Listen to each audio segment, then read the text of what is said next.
ladies and gentlemen, lahat kayo nandito ngayon are all winners! Ladies and gentlemen, Manila has spoken! Nakapili na mga Manileño. At ako po, si Miguelito Guerrero, ang bagong mayor ng Maynila.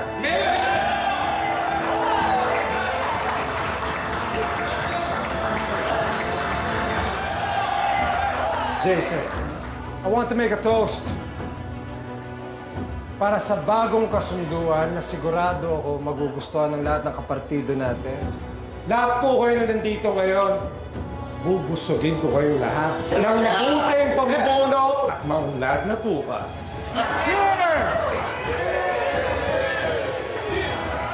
Cheers, ladies and gentlemen!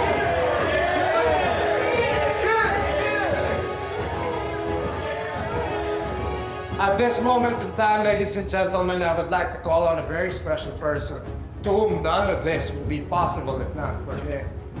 Dahil po sa kanya, napatumba namin ang Montenegro Drug Syndicate. Ladies and gentlemen, I would like to call on my father. Vice Mayor Roberto Guerrero, ladies and gentlemen.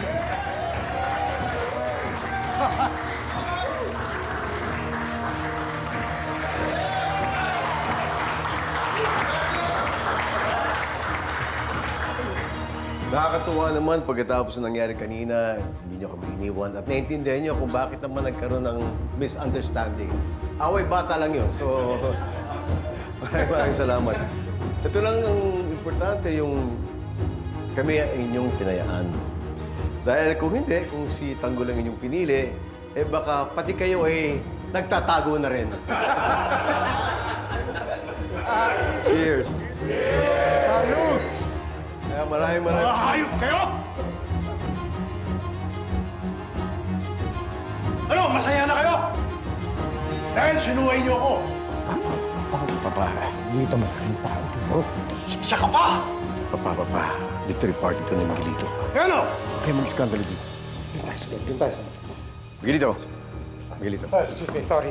Lasing na kasi. Sorry. Pasensya na, nakainom. Sorry, sorry. Nasobra na yun. Marami lang. Walang bala Sorry. dito.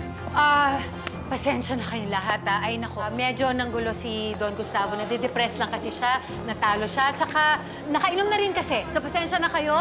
Marami pang inumin, marami pang pagkain. Unli tayo tonight. Party ulit!